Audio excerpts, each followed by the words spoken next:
మార్చడం కాదు, ఇవాళ మా పాలమూరు జిల్లాకే ఒక అవకాశం వచ్చింది. మా ప్రాజెక్టులు మేము పూర్తి చేసుకోవద్దా? మా మక్తల్ నారాయణపేట కొడంగల్ ఎత్తిపోతల పథకాన్ని మేము కట్టుకోవద్దా? మా పాలమూరు రంగారెడ్డి పూర్తి చేసుకోవద్దా?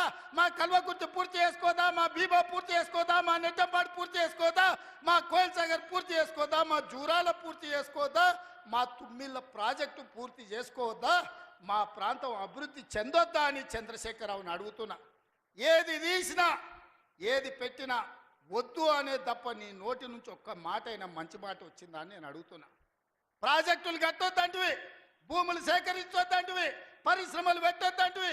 లగచర్లలో పరిశ్రమలు అంటే కలెక్టర్లను చంపడానికి చూస్తేవి. మాకు పరిశ్రమలు వద్దా? మా జిల్లాకు ప్రాజెక్టులు వద్దా? మా జిల్లాలో నీళ్లు పారొద్దా? మా పంటలు పండొద్దా? మా రైతులు బాగుపడొద్దా? మేము మంచి బట్టలు కట్టుకోవద్దా? మేము బుక్కెడు బువ్వ తినొద్దా? మేము సమాజంలో గౌరవంగా బతకొద్దా? చంద్రశేఖరరావు, నువ్వు సమాధానం చెప్పని నేను వేదిక మీద నుంచి అడుగుతున్నా. మాకు ఆత్మగౌరవం లేదా?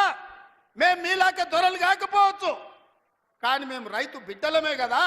మేము గౌరవంగా బతకాలని కోరుకోవడం తప్ప మా ఆడబిడ్డలు వాళ్ళ పిల్లల్ని చదివించుకోవాలనుకోవడం ఏమన్నా నేరమా? ఎందుకు అడ్డుకుంటున్నారు నువ్వు, నీ కొడుకు, నీ అల్లుడు అని నేను అడుగుతున్నా. 12 నెలలు కానీ ప్రభుత్వం అప్పుడే దిగిపోవాలంటున్నాడు. 10 ఏళ్ళలో నువ్వు చెయ్యని పనులు మేము చేసినాం కదా.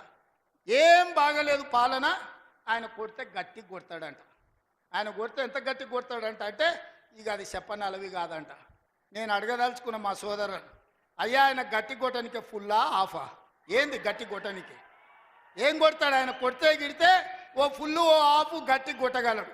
అంత మించి గట్టి కొట్టేది ఏందుంది?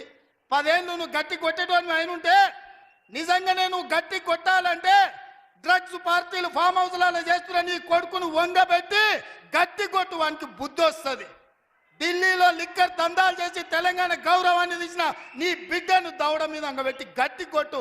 తెలంగాణ పరువు తీసినందుకు గట్టి కొడితే వస్తుంది. కాళేశ్వరం పేరు మీద 1,00,000 కోట్లు మింగిన నీ అల్లుని దవడ మీద అంగబెట్టి కొట్టు గట్టిగా. అప్పుడు వానికి బుద్ధి వస్తుంది, సిగ్గు వస్తుంది. తెలంగాణను ముంచినందుకు గట్టి కొట్టేది ఉంటే నీ ఇంట్లో కొట్టు, వాళ్ళని దారిలో పెట్టు. కాంగ్రెస్ను గట్టి కొడతా అంటే మా కాంగ్రెస్ పార్టీ కార్యకర్తలు ఊరుకుంటారా? రా, ఎంత గట్టి కొడతావో చూద్దాం.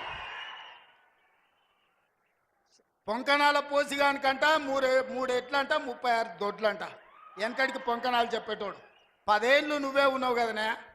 10 ఏళ్ళలో నిన్ను ఇవ్వడం చేయొద్దన్నాడా? ఇవాళ మేము 12 నెలల ఏమి చేయలేదు అంటున్నాడు.